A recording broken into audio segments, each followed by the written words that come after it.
रहीम नाजरीन अस्सलामुअलैकुम वरहमतुल्लाहि वबरकातुहू। नाजरीन मैं आदिश राजी, यह है तुहाडा अपना चैनल पंजाबी पॉइंट।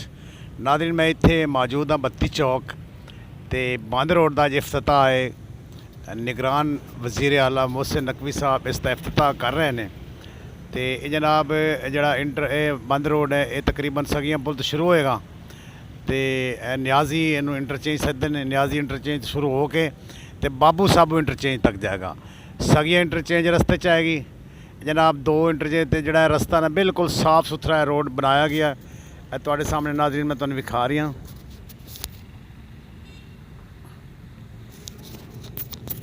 नाज़रीन जड़ा बंद रोड है ना पहले ही बड़ा खुला सी, लेकिन इस दे वास्ते उन्होंने मैं सारी लोकेशन तुहानू विखाना किस तरीके इन्हें बनाया गया है, किस तरीके दे काम किया गया। काम बड़ा ज़बरदस्त किया गया है।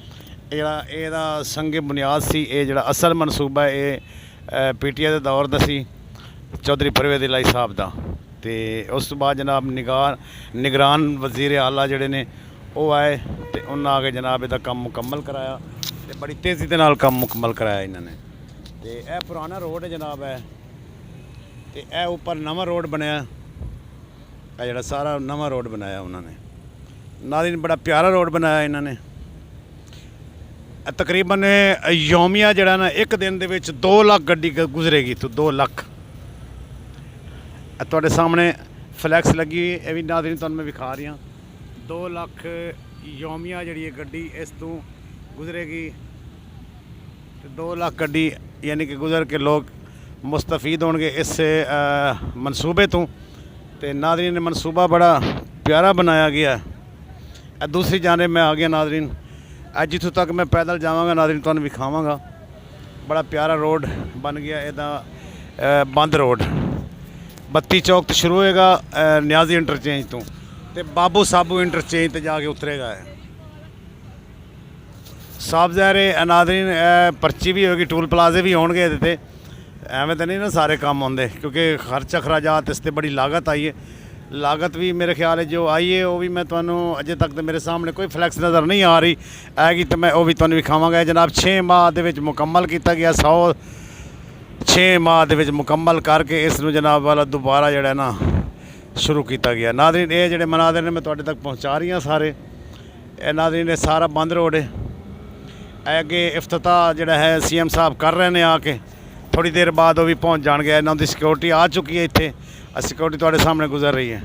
नाज़रीन इत्थों रस्ता जड़ा निकलेगा ना सियालकोट नहीं निकलेगा गुजरांवाला तो उसके अलावा जनाब एयरपोर्ट नहीं भी निकलेगा।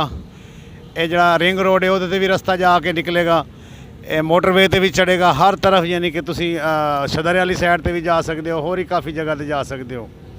नाज़रीन जड़ा रोड है काफ़ी जड़ा ना अच्छा बनाया गया तो इस वास्ते इहदा जड़ा रोड का है ना संगे बुनियाद जड़ा सी मैं तुहानू दस दिता है चौधरी परवेज़ इलाही साहब के दौर का रखा गया क्योंकि शदरा जड़ा ना उन्हें जड़ा ब्रिज बनाया सी उस दौर का इन भी उन्हें मुकम्मल यानी कि नाल करना सी लेकिन उन्होंने हुकूमत ख़त्म हो गई। लेकिन निगरान वज़ीर आला मोहसिन नकवी जड़े ने उन्हें आके मुकम्मल किया तो दिन रात की मेहनत तो बाद वो सामने सिक्योरिटी लगी हुई है CM साहब पहुँचने वाले ने।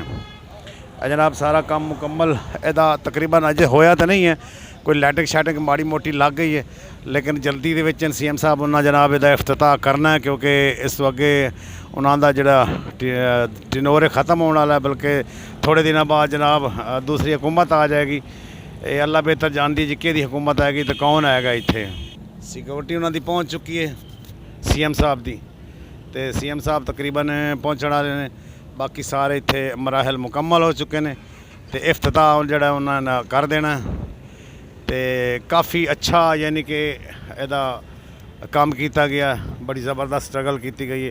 तुहाडे सामने दो दीवारां बनाई गई लेकिन होर कोई ट्रैफिक ना आ सके। सामने इस तरफ ही दीवारां ने दूसरी जानिब भी दीवारां बनाई गई हैं क्योंकि होर किसी प्राइवेट जड़ी है ना मसलन रक्शा हो गया मोटरसाइकिल हो गया ट्रैक्टर ट्राली हो गया इन्हों का दाखला ममनू होएगा इत्थे।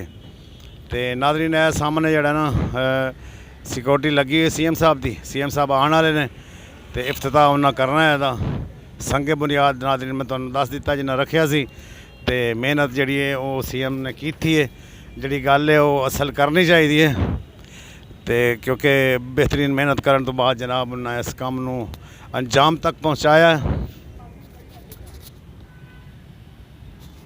ਇਸ ਦਾ ਜਿਹੜੀ ਹੈ ਨਾ ਆਪਣਾ ਟੋਟਲ ਇਹਦੀ ਲੰਬਾਈ ਜਿਹੜੀ ਇਸ ਰੋਡ ਦੀ 7.3 ਕਿਲੋਮੀਟਰ। ਇਹ ਆਪਣਾ ਨਿਆਜ਼ੀ ਇੰਟਰਚੇਂਜ ਤੋਂ ਲੈ ਕੇ ਬਾਬੂ ਸਾਬੂ ਇੰਟਰਚੇਂਜ ਤੱਕ 7.3 ਕਿਲੋਮੀਟਰ ਤੱਕ ਬਣਦੀ ਹੈ ਨਾਜ਼ਰੀਨ। ਇਹ ਨਾਜ਼ਰੀਨ ਉਹ ਬੰਦ रोड है, पुराना बंद रोड ही मैं तुहानूं विखाया तो नवा ही नाज़रीन तुहानूं विखा दिता। बड़ा बेहतरीन रोड है, प्यारा रोड है। इत्थे जिहड़े लोग सफ़र करन उन्हां नूं मज़ा आएगा तो, लेकिन इत्थे रक्शा वगैरह मोटरसाइकिल हो गया उसकी जिहड़ी छोटी ट्रैफिक उन्हां वाला दाखला जिहड़ा ना मना है, ममनू है उन्हां दा। इन्हां दी सामने सिक्योरिटी लग गई है। CM साहब आने वाले ने तो उन्हां दा संगे बुनियाद जिहड़ा वो तो जो रखे से इफ्तिताह करना है आके। तो बड़ा अच्छा रोड बनाया गया, बड़ी मेहनत की गई है। 6 महीने का टाइम लिखा, लेकिन मेरे ख्याल में साल तो उत्ते हो गया बन रहा है रोड, तकरीबन मुकम्मल होने वाला है। हो गया कुछ हो गया तो अज इसका इफ्तिताह हो रहा है क्योंकि CM साहब जल्दी दे विच क्योंकि उन्होंने दौर ख़त्म होने वाला है तो अगे नवी हुकूमत आएगी, उन्होंने तो पहले तख्ती लग जाएगी CM साहब की। ये जनाब वाला इसका मुकम्मल होने तो बाद ਜਿਹੜਾ अपना क्रेडिट वो CM साहब ਨੂੰ जाएगा।